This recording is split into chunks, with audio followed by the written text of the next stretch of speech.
in later. Hi, everyone. This is Nora Armani, and we are on number 8 of our 10 Meet the Filmmakers broadcasts that we do every year because this is a wonderful opportunity for you to meet the filmmakers before the festival kicks in. We are in under a week away from the festival, opening with the red carpet and the opening night film on March 11 at the Lenfest Center for the Arts of the Columbia University. And we are so happy to be able to open the festival in that amazing space, state of the art. You're all going to see it if you are going to be present. So, without further ado, let me just bring on the filmmakers today. They are joining in from different parts of the world, and we are going to ask them in a second where each one is coming in from so they can tell you the stories of their films and a little bit about themselves. Hello, filmmakers. We have Karen, Omar, and Richard. And Omar, we need the title of your film next to your name so we don't keep repeating it. And each time you speak, people know what film we are talking about.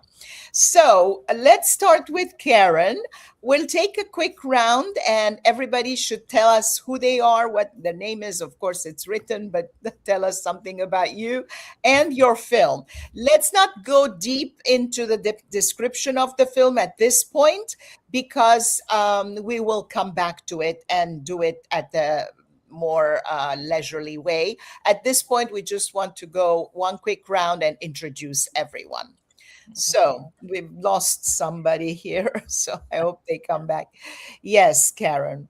Hello, everybody from wherever in the world you're joining from us from. Thank you so much for joining in. I am Karen Pearlman, and the film that I directed is called Breaking Plates, and it has flown to you, New York City, from Sydney, Australia, which is where I'm speaking to you from tonight, this morning, Yes, that's wherever you are. yeah, everybody is from somewhere. So let's go to Richard because he's also involved with the same film. Hello, everybody, and thank you so much, Nora. I'm calling from Sydney, Australia, and I'm associated, which is on the unceded Gadigal lands. And I'm the producer and one of the performers from Breaking Plates, directed by Karen. That's cool. And Omar? Yes, I'm in New York, and I'm the writer director. I also act in the film Abdo and Saneya. Yeah, that's right. Okay, so everyone, I'm going to throw the next question. We don't need to go in the same order. Whoever wants to jump in can jump in. It is this the question is, why did you make this film? In other words, where did the idea come to you from? And why did you think this was an important story to tell? Omar, would you like to start? Otherwise, I'll jump in. Absolutely. Abdo and Saneya came from several places. I think, in essence, it came from my love of silent film. I've always, my parents, they loved Charlie Chaplin. And so we had all these films when I was a child. And I sort of, I grew up watching them. And I think they became a part of a layer in my personality. And so I always had a silent film in me. Because I believe, I love silent film because for me, it's pure cinema. And then without the advent of words, I think filmmakers have to be more innovative to keep the attention of the audience and to tell the story visually. And it was always a challenge, and it was something I had to do. At the other point of inspiration is as an immigrant in the U.S. I remember, I think the main seed for the film came from, I went to a Latin restaurant in Dykeman, and I asked for the dish, and the waiter brought it over. And then I asked him something about the food, and he couldn't speak English. And he went and called the boss, and the boss came and he answered my question. So I told him, this waiter, he can't speak English. How does he live here? How does he work here? Oh, he's like, oh, no, no, I started the same. I said, you started the same? He's like, yeah, yeah, I came here. And now he owned the restaurant, and he was hiring people. So that fascinated me because for me, New York was a monster.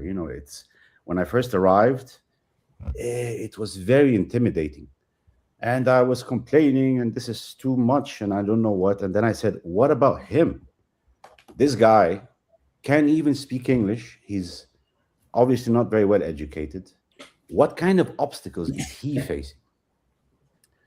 And I think, yeah, that was the seed. I remember that event. And, I think those two things merged together. Him unable to speak the language, silence.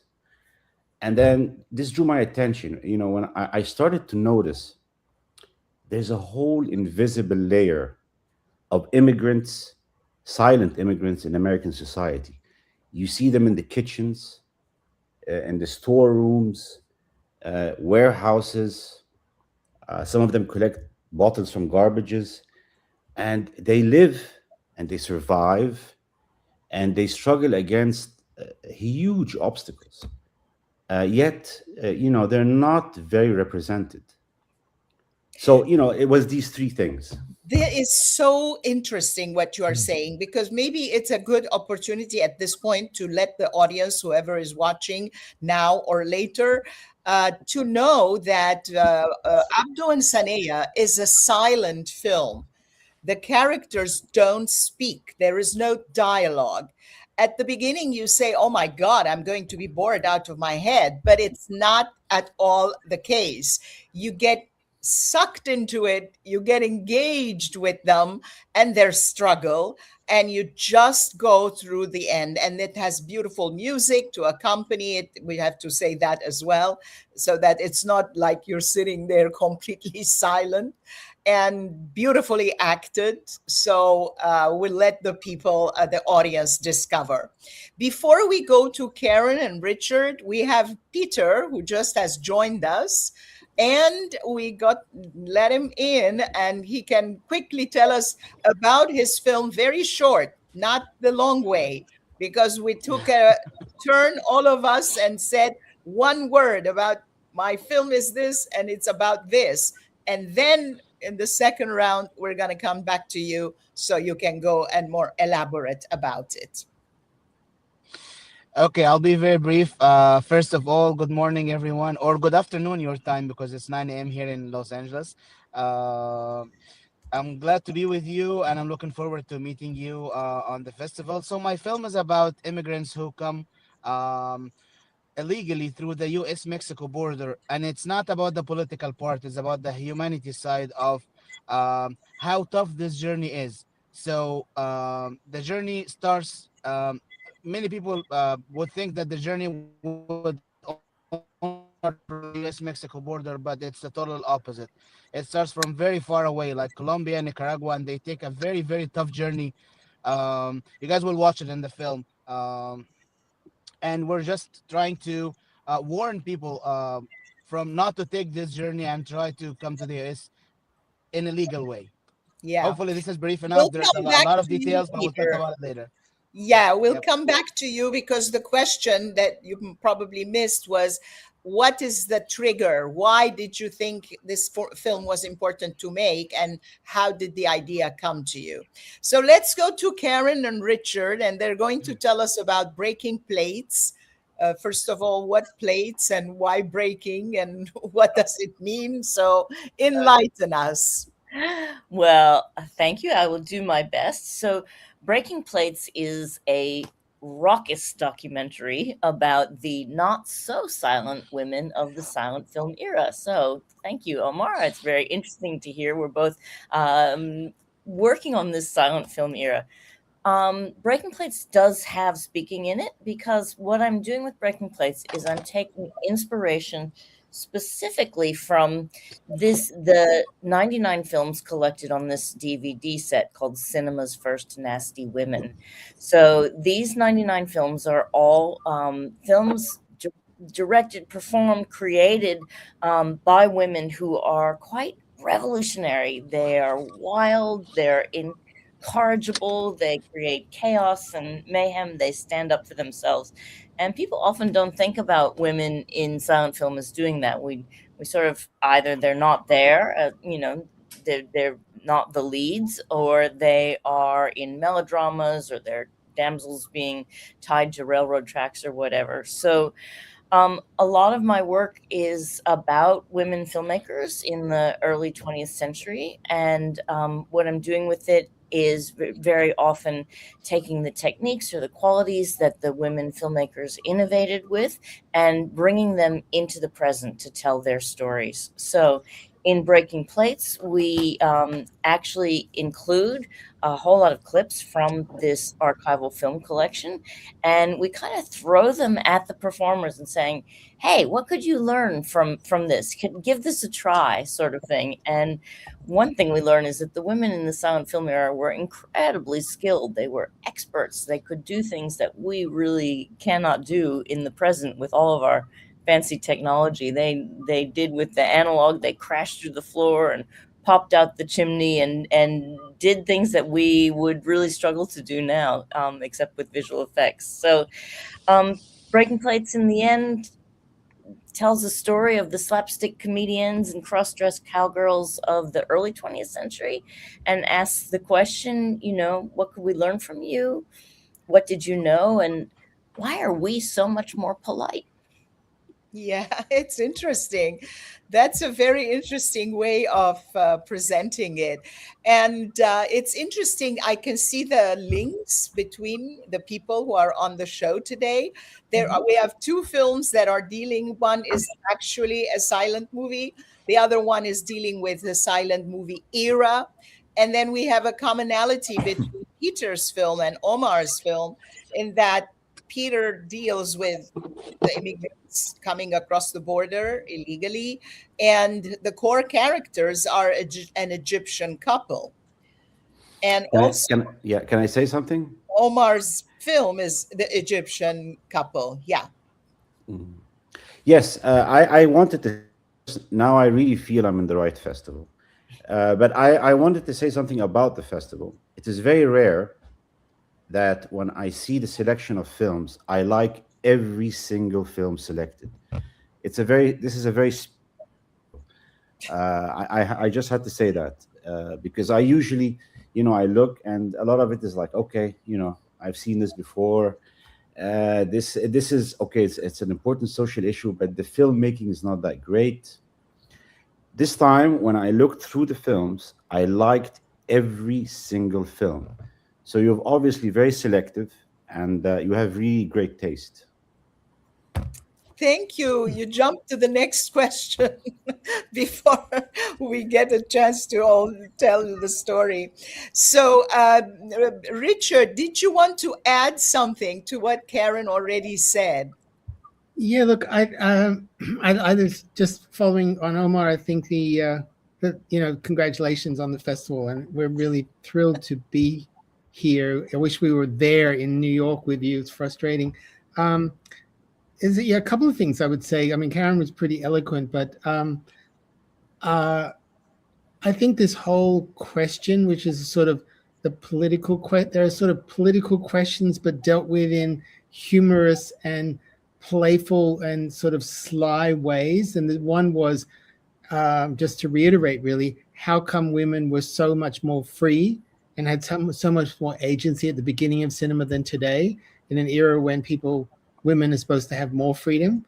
And that was a question we really asked, and as we were making the film. And interestingly, I have to say, as the film has now come out, it's also become clear that in the world, those freedoms are actually being lessened. And when we were asking it, it was more like a philosophical question, and like, well, people seem to have power and they don't, and now you're actually seeing a world where those freedoms are, in some places actually being contracted. So that's interesting. And I just want to follow up on Omar's point about silent movie characters, because we have this beautiful play in Breaking Plates where the past speaks to the present, and we have silent movie characters who we can't hear what they say. They're talking, but some of the characters in the present can understand them and some can't, which is a source of humor and drama. And I myself play a silent movie character, and which was inspired partly by characters like performers like Charlie Chaplin and Buster Keaton and Harold Lloyd and stuff. So I think there's a lovely synchronicity there about what can be said in the physical storytelling mode. And I'm really excited to see Omar's film, and I'm sure Yeah. there's a That's another thing I really, really pride ourselves in with this festival, is that filmmakers want and wish to see each other's films. And that's to be encouraged. And that's why we give badges to the filmmakers, and they're able to come and see any film they like with their badge, because the idea is also to create collaborations and networking between filmmakers. So let's hear it from Peter. Why did he think this story was important to tell? And when the idea came to him? We're having issues with your. Yeah, are you there? Can you answer? Or are we stuck?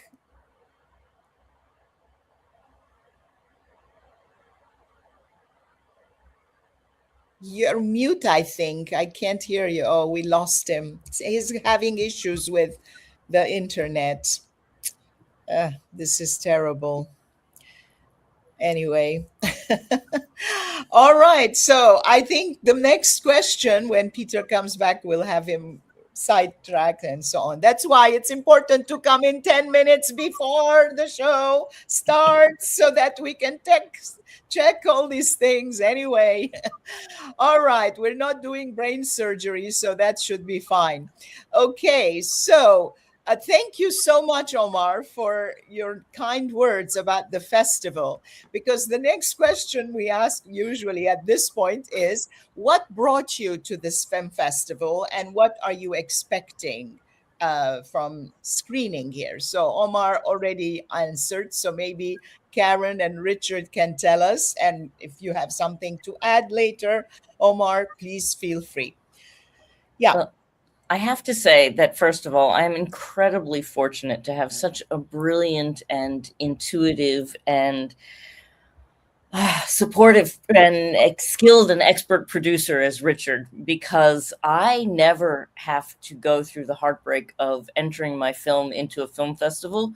Richard does all of that. He scours Film Freeway. He makes the choices. He thinks this festival might be good.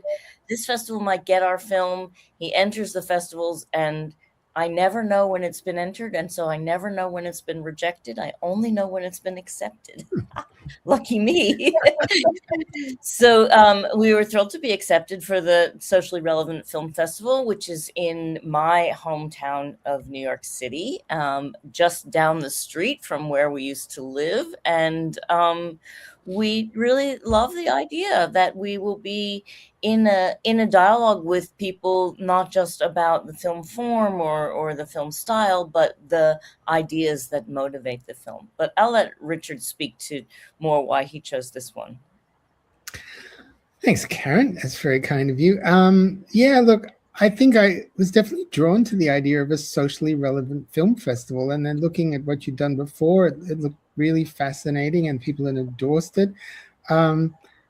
It just, I guess it, without wanting to sound too serious, I think that every film is actually, quite political and has ideology embedded in it, whether we know it or not. And we spend a lot of time sort of watching stuff without really thinking about what it is saying to us on a level of what kind of world is a good world, or who is a good person, or what is the right thing to do. And so there's a lot of unconscious ideology in cinema, and I quite like the idea of a festival where that is embraced and acknowledged, without that being like, oh my god, this is going to be just a whole bunch of really heavy documentaries hitting me over the head, telling me something I don't want to know, but more like films that recognize that we live in a complex socio-political world, and that an artwork is a complex socio-political object that comes from and speaks to that world. So that really kind of appealed to me, that just sort of bringing consciousness to the actual nature of filmmaking experience. But as I say, in our case, in any case, it's a very playful film. It raises all sorts of questions about agency and cinema. Pointed out to something very important, because that's why our festival is not called the Social Justice Film Festival or the Human Rights Film Festival, or more hardcore things like that. And there are festivals who deal with those issues, only that ours is more like on the social end of things. And the reason why I started this festival is because I was getting really upset about the degree of violence and violent filmmaking that is out there, violence on screen, gratuitous violence, I should say, and other forms of entertainment with explosions and special effects and things that don't really improve on our mankind, on our personhood, or give us anything better than what we already have. So that's where I've decided that maybe it was time to bring on a an alternative form of entertainment, which focused on human interest stories and focused on pressing issues of our times without necessarily getting too heavy. Because if we really talk about all the problems that the world is facing today, it's about time we all took a gun and shot ourselves in the head. It's really, even though I'm anti-gun, but that the only moment when I would say, okay, let's use it, because it is really disgusting. It's really disappointing and hopeless what is going on around us. But we try to make sure that each film, even if it's dealing with very important and deep issues, that each film should kind of talk about it with a silver lining, show us the way, or give us an uplifting point of view at the end, or at the beginning, or in the middle, or whatever. So I really appreciate all your remarks about the festival and what we do. And it's not easy, because so far in the 13 years of our existence, we've been able to screen 800 films from 40 countries, all dealing with social issues of one way or another. So it's a lot of work, a lot of hard work, but I love it. And I am very happy that we have filmmakers like you, because without filmmakers, what is a film festival? Nothing. And I have Peter here. I think he's resolved his issue and he is back now with a better connection, I hope. So, Peter, let's go back to your question that you didn't really get to answer properly. Is where did the idea of this film come to you, and why did you think it was an important story to tell? So I'm sure you guys have heard all over the news what was going on about specifically an Egyptian family that they had killed, or some of them were killed on the border trying to get to the U.S. from Egypt. I start digging deeper, and I found out there are a lot of people that actually made it here to the U.S. And I spoke to at least 25 of them, or maybe more. And I heard terrible stories, like stories that every single story could be a single film. So I thought this is a good topic to discuss first of all, and a good message to deliver, because filmmaking is, yes, it's about art and entertainment and everything, but if you dedicate the art and entertainment part to deliver a message, that would be great. And I felt this is one of my duties as a filmmaker, is just to deliver a message behind filmmaking and behind this film. It's just to discuss how terrible this journey is. Especially when I spoke to, I would say most of them, they mentioned the same statement, that they didn't know that this journey is that tough. They expected just they're traveling from one airport to another and maybe stay a couple hotels and that's it. But it turns out that no, they travel on foot. They The lucky people are staying in hotels, but most of them are not. They're staying in the wilderness. They facing a lot of wild animals, and they get easily killed, kidnapped, raped. It's a lot of dramatic stories. So that triggered me to work on it. I got almost all the stories that I was told and put in one script.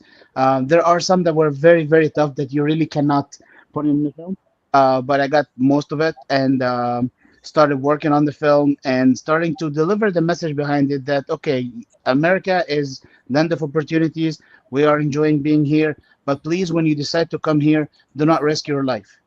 So it's not about any politics. It's about your life is too precious. Do not put your life in danger. Yeah, it's had a very, very strong message and Mhm. unbelievable filming, because you went to all these incredible sceneries and places and you filmed all these real life situations, and actors who reenacted the whole thing. And yeah, so it's really like we can't wait to see it. So we are doing a special focus on Egyptian artists and Egyptian Mhm. cinema in this edition, and the two of you are part of it, Peter and Omar. And we are working with a group of Egyptian advisory committee who is trying to drum up interest and bring people. And hopefully, they can also attend the opening night because you both will be there.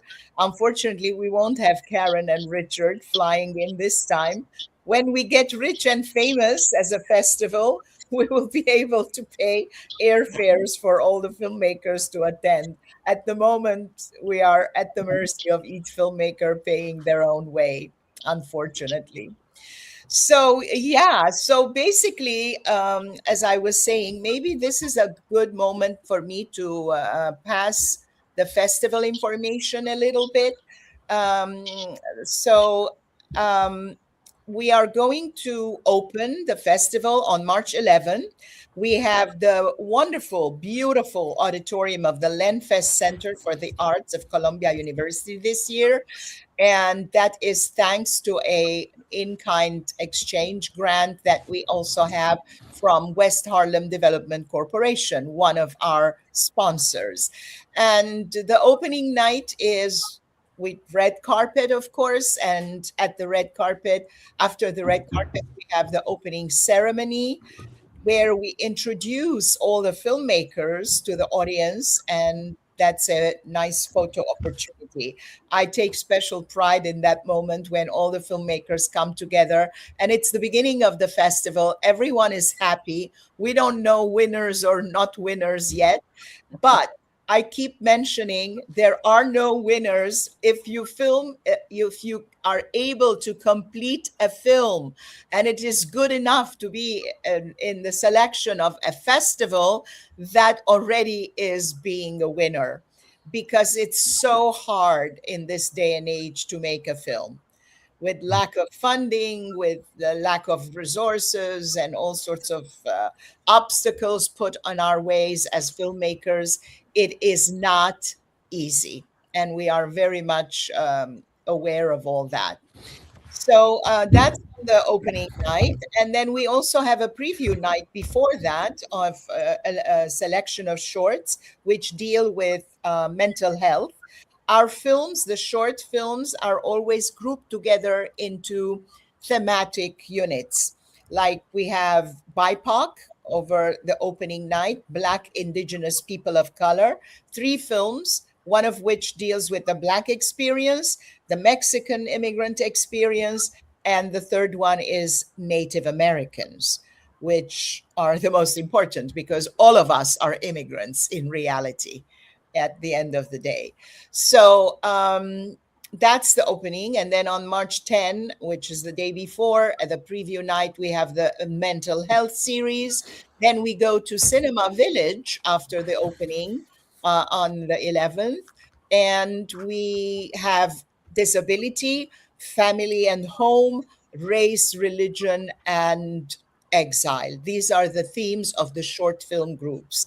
And the 13th to the 15th, we have full days, Friday, Saturday, and Sunday at Cinema Village with lots of films, wonderful documentaries, narrative features, short films, and sprinkled with Meet the Filmmakers happy hours that are only for the filmmakers to get to know each other and spend some more quality time with each other.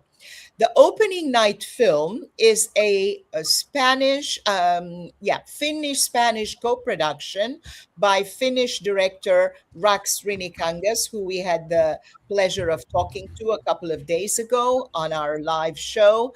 And it's the main protagonist is a Spanish actor played by Spanish actor Eric Frances, is coming specially from Madrid to attend the opening. And humbly, I am also playing the female lead, two of them in it. So I invite you all to come and see the opening film. So the last question, I think everybody's talked about how they came to the festival. Peter, maybe you didn't answer that question. Do you want to say something about it or? First of all, I want to congratulate you on this amazing festival. And this is not my first time. So last year, I had the pleasure to screen my short film. Unfortunately, I wasn't there, but making sure this year I'll be there. I'll be enjoying the time with you. I've heard about your festival long time ago, and I really wanted to be a part of it because I know that you are about the social films that which most of these films are about delivering a message or like discussing something, not just for entertainment. So I really appreciate your festival, and I'm looking forward to more and more and more years. Yeah, thank you so much. I'm not sure I would have the energy to continue at this rate. I'm like getting tinnitus, getting palpitations in the middle of the night and sweating. Will people come and so on? so, and then If at you some allow me to point, add something, yeah, if you allowed me to add something else, there's a film that me and Nora worked together on. It's in post production right now. She's playing the lead actress. We're hoping that we premiere it at your festival maybe next year. It's a total different thing. It's a comedy. I'm not gonna say the name right now, but it's something total different. And Nora is an amazing actress. She's very organized and she really knows what she's doing. I really appreciate working with you and thank looking you. It forward was again fun. for more films together. We had a lot of fun. And for the first Yeah. time in my life, everything I've done so far is all very dramatic and very deep and so on. And the one with Peter, it was a comedy, like over the top comedy. And I had such a blast, it was amazing. So, one last round, we still have time. If anybody wants to talk about their next project, what are you preparing? If you don't want to divulge any secrets, you can tell us what you had for breakfast. The Australians haven't had breakfast yet, but I guess I already did. I already answered this question, right? all right. So, who wants to follow after Peter? I will jump in if you'd like me to. So we have a number of projects on the hop, actually. We're very delighted to have just been commissioned by the Dance Camera West Film Festival in Los Angeles, with funding that's like dinosaur now. They got National Endowment for the Arts funding, amazingly enough, and to make a film that will be I want to say it's not going to be about filmmaker Shirley Clark. It's going to be with filmmaker Shirley Clark. So Wow. Shirley Clark, as you may know, was a dancer who turned to an editor, who turned to a director, who made incredibly socially relevant films throughout the 50s, 60s, and 70s.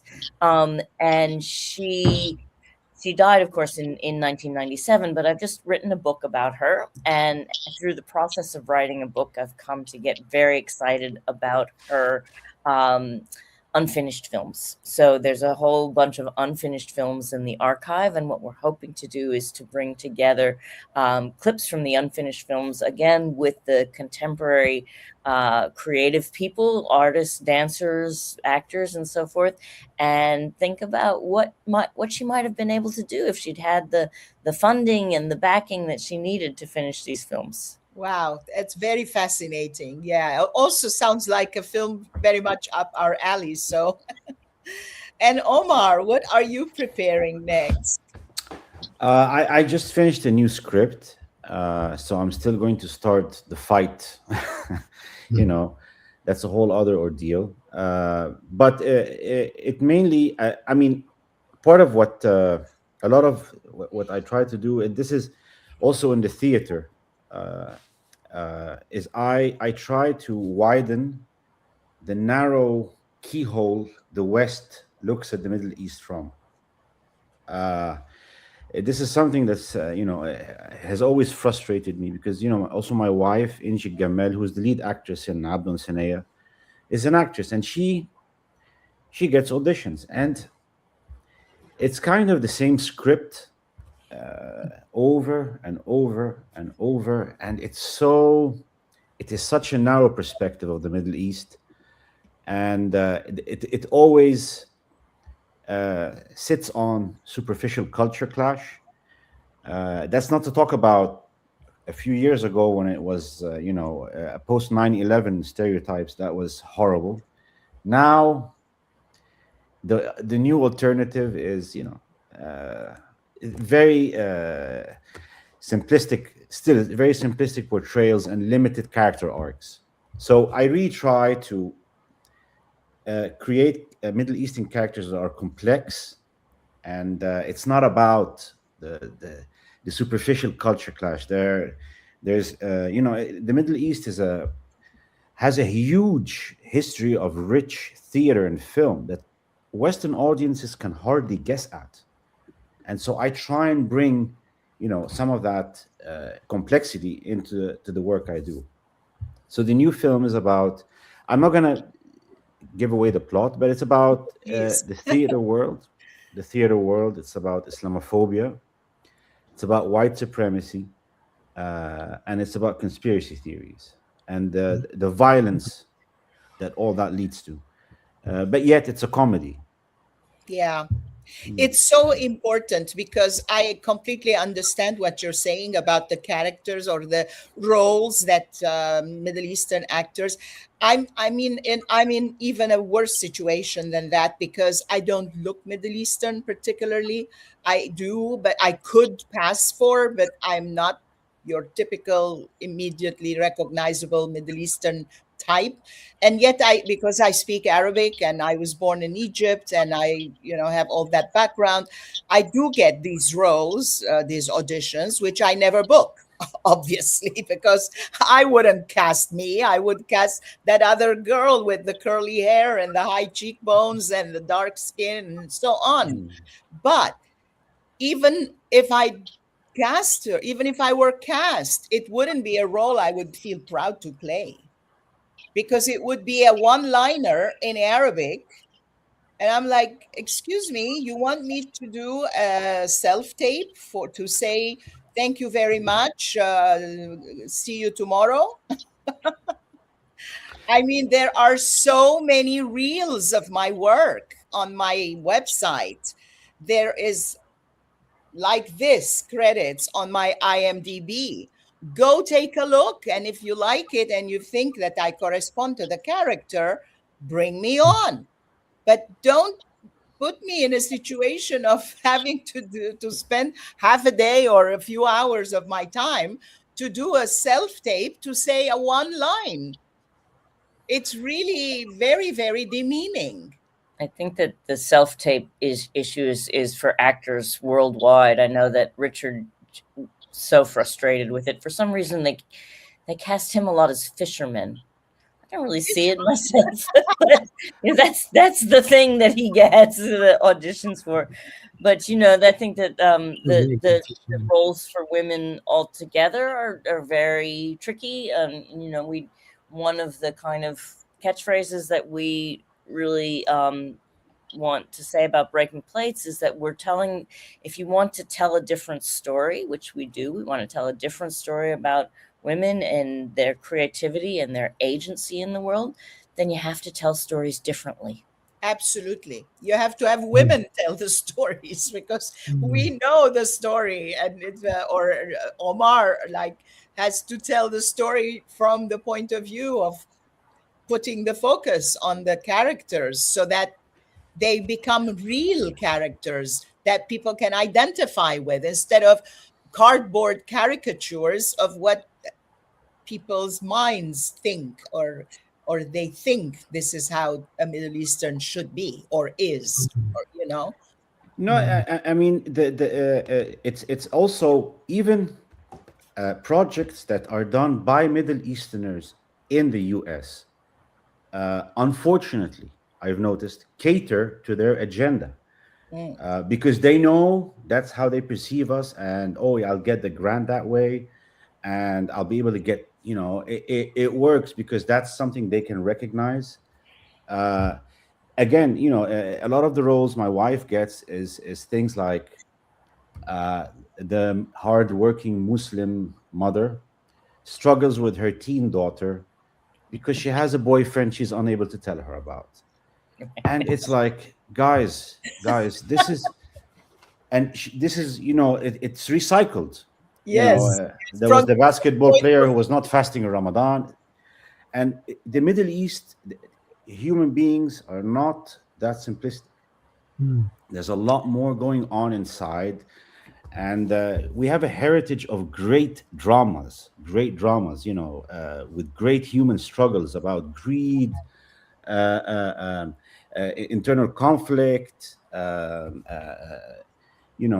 parental trauma. You have all these, like the representations they get in Western dramas, which are about the internal landscape of human beings, not about how am I going to fast if I'm playing basketball. or do I wear the veil when I'm playing sports or Yeah, this is ridiculous. yeah. It's so much more than that. And Absolutely, absolutely. There is all the human range of experiences, and they focus on little elements or things that are from their right, point of view. And you're right. right. You're right because 90% of the time with these scripts, there is some assistant, some the director's, second AD or somebody like that who is also Middle Eastern and helping. But instead of saying, wait a minute, this isn't how it should be, they kind of fall into the pattern of what the boss wants. Yeah, And and so the West sees us as some kind of uptight culture, and we struggle to fit into the West. Something so yeah, small and so irrelevant to the Middle Eastern experience. the It's real just to the a real fraction of it. It's a yeah, fraction of it. the Yeah. real issues that are going on. And it's funny, the other thing is that a lot of times I get scripts that are not in Arabic, it's written all in English, and sometimes it's like huge chunks of dialogue, and it says in Arabic. And what? I'm supposed to translate as well? It's like you're expected to translate and do it in the language. And I'm like, wait a minute, why don't you hire a translator and get me the script in the proper language in which I'm supposed to audition for?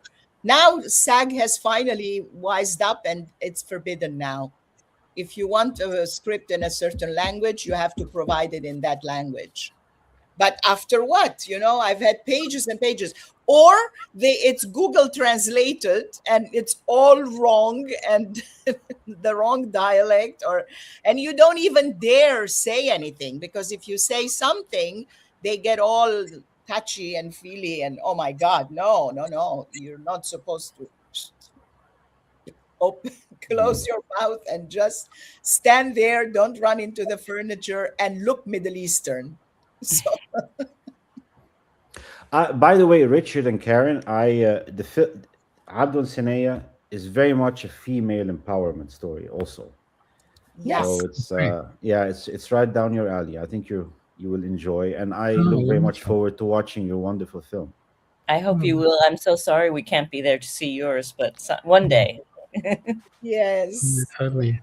Well, Peter is again having issues. I don't know. I keep bringing him in and taking him out. I mean, it's really annoying to be doing that. I hope he can resolve it, because the next question and final question with the time that's left is, do you have something absolutely important that you want to communicate or say that you didn't get a chance to up till now? And it's yours. You can take it on. I think in answer to that question, and in response to what you were saying earlier, Nora, about the incredibly dark times we're all living through, I think that there was a real, what Breaking Place is really about is taking agency. And it's really about finding a way to contain dissent within unity, to stay in motion, and it the women there, they learn what their power is and they take it. And so I welcome audiences to go and see it. It's a very uplifting film. It's very funny film. It's it's really lovely that you've gathered together people who understand that one way to get an audience engaged is through comedy, and then to get them activated through music and energy and dance and the life that infuses the characters. And it's screening on Sunday, March 15 at Cinema Village.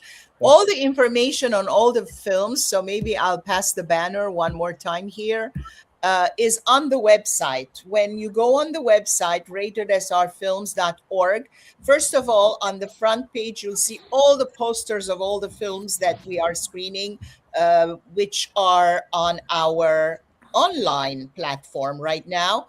The online section kicks in on March 16, after the in-person ends.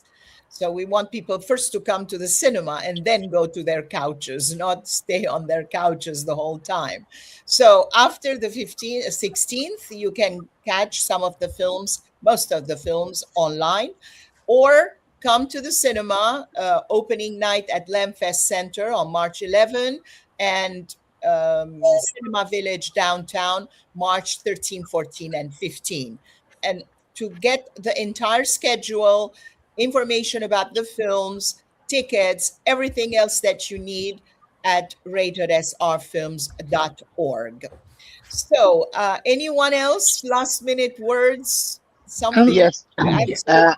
I want to add something. It's gonna be very brief. I like how the three films we talked about today are connected films. They're not just like talking in separate directions. Like, for example, my film and Omar's film are talking about immigration, and Omar's film and Karen's film is talking about women empowerment. So I like how they are all connected. So when you watch these films like one after the other, you feel like you're watching some sort of a series, which gives more empowerment to the message that delivered behind these films. So Yeah. again, I really admire your selection and the way you're putting things together. It really shows that you're putting on like an organized way, not just like random selection like Yeah, some other yeah. festivals.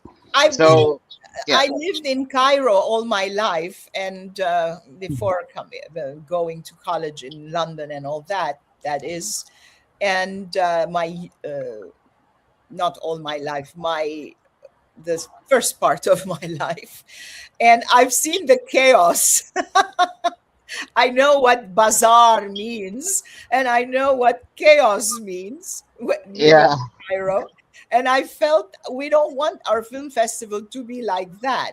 So a lot of times we have to not select certain films that are really good, that are talking about very important issues, but somehow do not tie in into that particular edition. And I tell the filmmakers, because they say, "Oh, how come my film wasn't selected? It's so socially relevant." And I'm like, "Of course, nobody's saying it's not, and that's not the reason why it didn't come into the festival program this year. It's only because we are not unlimited. We have a limited period of time, a limited number of slots, and we have to be selective as to what goes in there." And I like the idea of everything sort of tying together so that there is a unity of style and unity of message, if we can say that. So thank you everyone for pointing these wonderful points out. It suddenly makes me feel good that I'm not sleeping enough, that my wrinkles are multiplying as we speak, and but that it's all worth it. It's all for a good cause. So I think we're pretty much done. If anybody wants to say one last thing, please grab the mic. I So guess I was just going to say, sort of picking up on a lot of these things. It sounds to me, I haven't seen all the other films, but I really love the spirit of um, seeing that there's more that can be spoken about with cinema than we just get fed to us as a daily sort of McDonald's type diet of what entertainment is, and with entertainment, as I said earlier, a sort of a certain set of ideas which are pretty limited about what human beings are, and what cultures are, and what is the normal culture, and also that these films are expressing these more rich potential of human beings with a richer idea about what cinema can be. And I yeah, know that Karen, what Karen's done with Breaking Plates, and the others sound also quite expansive in that way. Like really, the medium of cinema is very has so much potential to do fascinating things. It doesn't have to fit into exactly these molds where as soon as you start, you know exactly what's going to happen, you know exactly this tone. You basically don't need to watch it after 30 seconds because you know everything already. You just watch it as a kind of sleeping drug. it So, becomes um, so predictable, yeah, and the exactly. same type of story that keeps turning around, and only the setting is changed.